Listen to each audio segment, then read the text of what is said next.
A paz do Senhor, meu amado, bem-vindo de volta à nossa escola bíblica. Nós estamos estudando Jerusalém, o esplendor e a queda. Esse é o segundo vídeo de um total de 6 vídeos. Então, pegue a sua Bíblia, pegue o seu caderno de estudos, ore ao Senhor, pede a Ele discernimento, entendimento, conhecimento, sabedoria, pede a Ele proteção, para que nós possamos desvendar dos seus mistérios. Nós já vimos então Jerusalém, o seu histórico, a sua geografia, a sua conquista. Vamos falar agora do segundo tema que nós separamos aqui, que é o templo. Centro, sede da adoração do reino, tanto do Reino Unido como depois do Reino de Judá, quando ele foi dividido em dois. O templo ele tem um significado muito grande.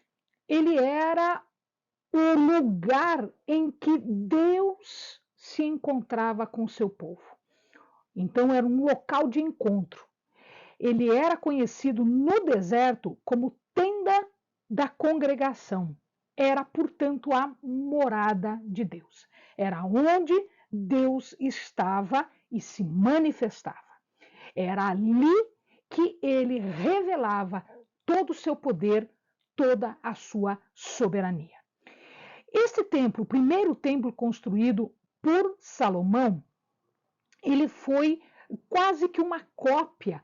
Ele teve uma base, a base do desenho dele foi o tabernáculo, aquele que foi dado a Moisés no deserto e que foi construído lá. Então, até a época de Salomão, não existia um templo. O que existia era o tabernáculo. E esse tabernáculo, ele ia acompanhando o povo de cidade em cidade, de local em local. Aqui, o que acontece é que Davi quis construir um templo. E este templo, na verdade, não foi construído por ele. Deus não permitiu que Davi construísse o templo. Deus disse que quem construiria o templo seria seu filho. E este era uma obra de enorme beleza, de grande beleza e grande riqueza, como nós vamos ver daqui a pouco, com os números astronômicos dos metais preciosos que foram utilizados. Ele foi uma obra única, singular de arquitetura. Para a construção do templo foi usado ouro, prata, bronze, que eram os metais mais nobres daquela época. Foram usadas, então, pedras, as pedras mais nobres e mais raras e mais caras daquela época. Foram usadas madeiras nobres importadas do Líbano, e um trabalho de artífice extremamente elaborado. Deus deu sabedoria e entendimento para os artífices para que eles pudessem construir o templo, que seria uma fração mínimo, né, da sua morada, porque Deus não poderia ser contido em lugar nenhum, tamanha a sua onipresença, a sua onipotência, a onisciência, tamanho o seu poder. A construção foi feita num local que era chamado de Monte Moriá. O Monte Moriá aparece na Bíblia quando se fala de Abraão. Abraão foi instado por Deus para sacrificar o seu filho. E ele foi até este monte aqui, chamado Monte Moriá, e sobre este monte ele então estava cumprindo a ordem de Deus quando Deus fez parar a mão de Abraão e no seu lugar ele proveu um cordeiro para que fosse abatido. Né? Foi uma prova de fidelidade que Deus fez a Abraão. Esta parte aqui de baixo era a cidade de Davi, era Jebus, que foi conquistada por Davi, como nós vimos no vídeo anterior. Então, aqui, muito provavelmente, esse é o local, pelo menos nós estamos encontrando restos arqueológicos do templo de Davi, estava aqui num local chamado Ofel, e aqui a cidade baixa, aqui a cidade, né, de Davi. Subindo, então, aqui existia uma eira pertencente a Araúna, e aí Davi comprou este lugar de Araúna, que era um jebuseu, que ainda morava no local, ele comprou, e foi aqui que Salomão depois construiu o templo. Davi, ele não pôde construir, mas ele, das suas conquistas, da riqueza toda que ele conquistou, ele guardou dos espólios de guerra, ele guardou muita riqueza e ele também deu da sua fortuna pessoal. Ele guardou para a construção 100.000 talentos de ouro. Cada talento de ouro, na época de Jesus, um talento de ouro valia quase 60 quilos de ouro. Depende do lugar daquela época, o talento, ele tinha o talento leve, o talento pesado, então ele ia de 20 quilos até 60 quilos. Então, de 20 a 60 quilos, a gente não sabe ao certo quantos quilos, né, equivaliam a um talento de ouro que Davi guardou. Mas faça a ideia, entre 20 a 60 quilos por talento. Ele guardou 100.000 talentos de ouro. 1 milhão de talentos de prata. Cobre e ferro, que ele nem contou, porque o cobre e ferro eram metais menos nobres do que a prata e o ouro. Da sua fortuna pessoal, ele deu 3.000 talentos de ouro e 7.000 talentos de prata. Os príncipes também ajudaram, eles deram 5.000 talentos de ouro e 10.000 dáricos de prata. A palavra fala dáricos, se nós transformarmos isso em talento, vai dar 10.000 talentos. E ferro e cobre incontáveis. Então, amados, a grandiosidade deste prédio, a grandiosidade desse templo era fantástica. Tanto é que na história, o amado lembra, várias vezes o povo foi assediado e muitos desses povos entraram, dominaram e arrancaram muitas das riquezas do templo. Muita coisa deste material aqui não foi utilizado diretamente, então ele foi guardado no tesouro do templo. E eram estes os materiais que foram depois sendo espoliados por todos os conquistadores. A construção começa no 4º ano do reinado de Salomão. Lembrem-se, Saul foi o primeiro rei do Reino Unido. Davi foi o 2º rei. Seu filho Salomão foi o 3º. Roboão, que era filho de Salomão, se desentendeu com Jeroboão e o reino foi dividido em reino do norte, Israel, e reino do sul, Judá.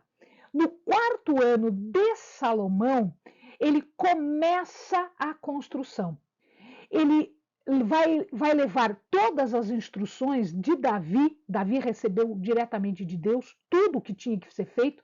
Salomão, então, cumpre à risca tudo que Davi lhe deixou. E ele terminou 7 anos depois, ele levou 7 anos para construir o templo. Ele terminou em 957 a.C. Quem ajudou bastante Salomão foi Irão, rei de Tiro, lá da Fenícia, às margens do mar Mediterrâneo. Ele auxiliou um monte, ele era amigo de Davi e foi companheiro, amigo de Salomão. Ele utilizou a madeira do Líbano para a construção, os seus operários, seus construtores, os seus engenheiros, podemos dizer assim, que tinham mais conhecimento de construção do que o povo de Israel. E ele trocou isso tudo por produtos como trigo, cevada, azeite e vinho. Haviam 30.000 homens de Israel que estavam trabalhando na construção do templo, 70.000 carregadores de pedra, madeira, todo o material, mais 80.000 cortadores de madeira que não eram israelitas. Então, eles faziam turnos, né, para não sobrecarregar uma turma apenas. Eles faziam turnos para fazer a construção, né? E mesmo assim, com todas estas pessoas, eles levaram 7 anos para a construção. Esta é a obra. Então, nós vamos ver aqui nessa imagem, né, da época, a reconstrução da época. Então, nós temos aqui o templo construído, né, um pátio, isso aqui é o Monte Moriá. Aqui ficava a casa da floresta do Líbano e o pórtico do trono de Salomão.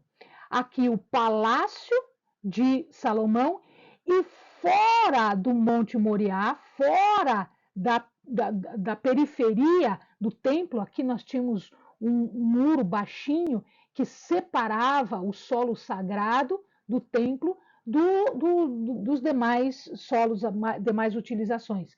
Fora havia a casa que Salomão fez para a filha de Faraó com a qual ele se casou. Aqui é o Ofel e aqui embaixo, mais para baixo aqui, tem a cidade de Davi. O palácio de Davi ficava aqui um pouquinho mais para baixo. Os restos arqueológicos foram encontrados nesta região. Então, vista de uma outra forma, nós vamos ver aqui, ó, a área do templo, o Monte Moriá, né, o palácio e a casa do trono e a floresta, né, de cedros, mais o Ofel, o palácio de Davi está aqui, a cidade de Davi está para cá. Este aqui é o Vale do Cedron, aqui é o Vale do Inom, que nós já tínhamos visto antes. Aqui algumas das muralhas, né? Aqui a torre de Hananel, a torre de Meah. Então, aqui o portão do peixe, o portão das ovelhas. Mais uma outra imagem aqui, o templo, esta é a área sagrada, né, do templo, onde só os israelitas podiam entrar.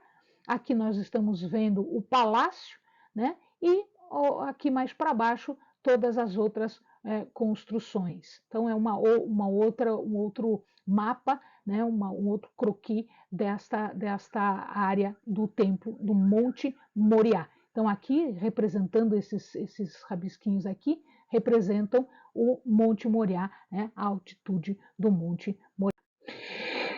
Aqui nós vamos ver um desenho artístico, tá? O altar do Holocausto. Então aqui o altar onde eram queimadas os sacrifícios, as ofertas. Este aqui é a piscina de água de ouro, onde a água era depositada e essa água era utilizada. Aqui algumas outras bacias menores para melhorar, né, para facilitar a ação.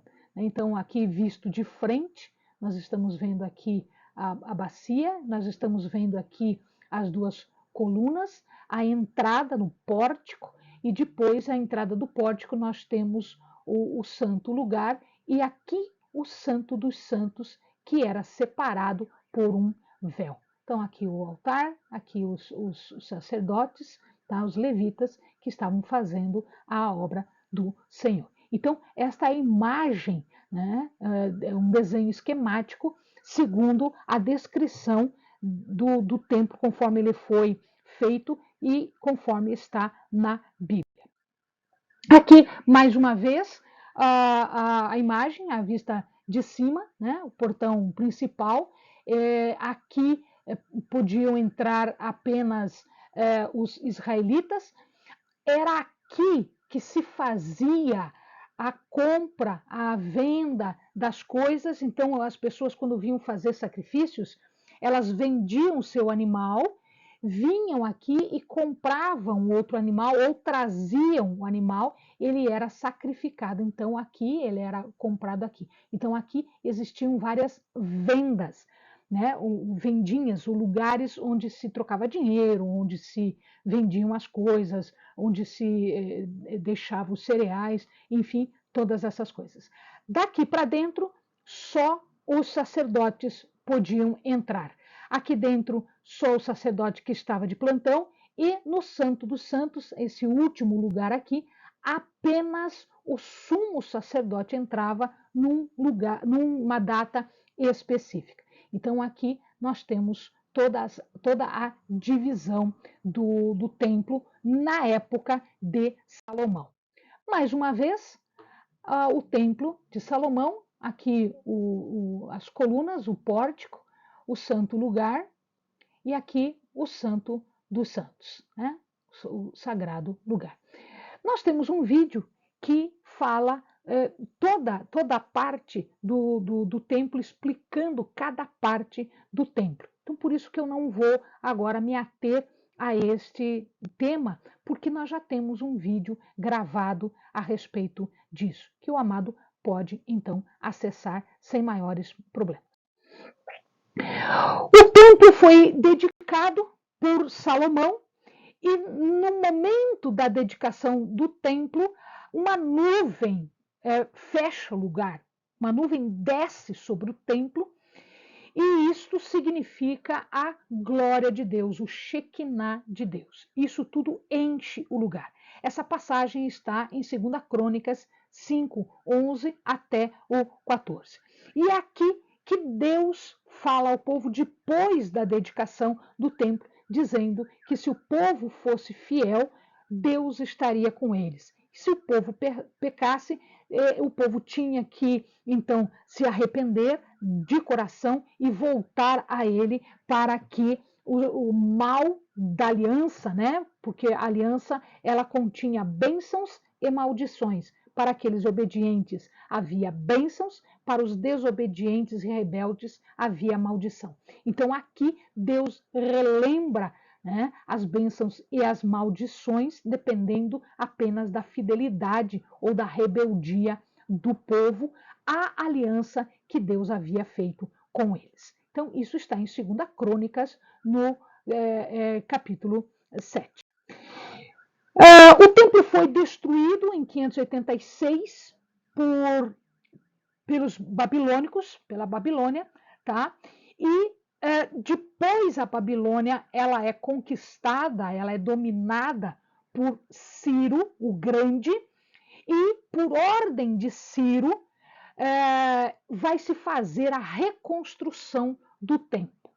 Esdras e Neemias são os encarregados para reconstruir o altar, o templo, os muros da cidade. Nós temos vídeos com os estudos sobre Esdras e sobre Neemias, então o amado pode resgatar esta parte, relembrando e estudando mais detalhadamente cada pedaço deste. Em 516, então, mais de 40 mil judeus regressam do cativeiro babilônico para Jerusalém. E ali eles vão se dedicar à reconstrução do templo. Este templo é chamado de segundo templo, porque o primeiro templo é o templo de Salomão. Então, o que se reconstrói é o templo de Salomão. As ruínas do templo de Salomão são refeitas, são reestruturadas, reconstruídas, e a este templo dá-se o nome de segundo templo. Então, Ciro é que faz essa permissão, é que dá essa permissão. A obra foi iniciada no reinado de Ciro, mas ela só foi retomada porque houve um momento em que essa reconstrução parou, e depois ela só foi retomada no reinado de Dario.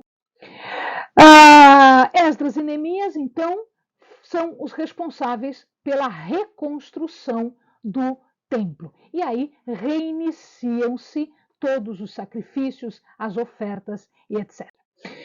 Para agradar os judeus, Herodes o Grande, quando ele foi nomeado rei daquela região, a nomenclatura era rei, ele foi nomeado rei pelos romanos, já estamos lá na frente falando dos romanos, ele remodela o templo e amplia absurdamente o templo. Este templo é conhecido como Templo de Herodes. Ele já é o segundo templo, né? Mas ele é um segundo templo remodelado. Ele foi absurdamente ampliado. Os amados já vão ver a comparação entre um e outro.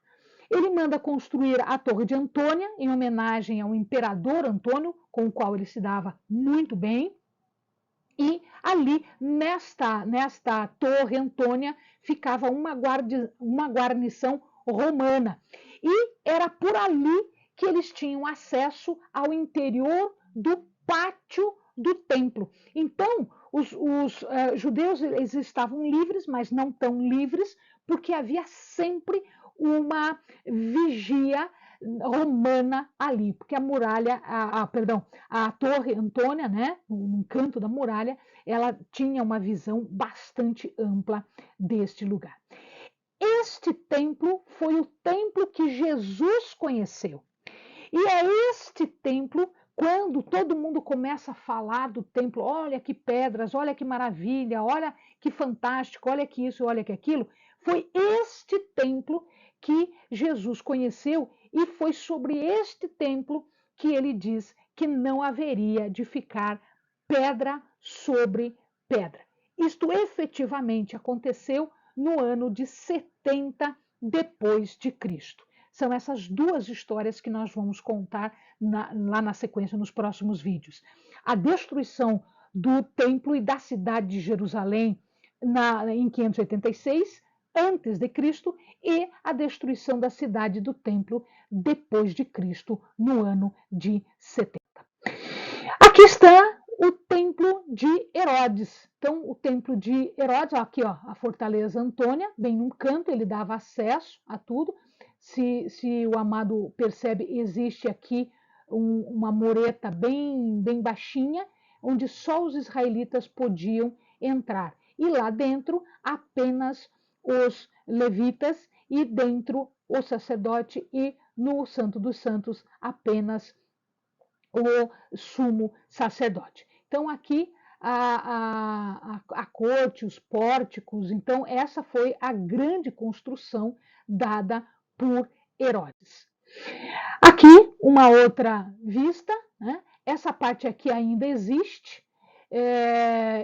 O restante deste muro de arrimo é o que hoje nós chamamos de Muro das Lamentações. Foi a única coisa que sobrou, foi esse cantinho de muro. Então, aqui nós temos uma escadaria que conduzia lá para cima, tá? E aí nós vemos, essa escadaria está aqui, a cidade está, o resto da cidade aqui, e aqui em cima, aqui, o templo.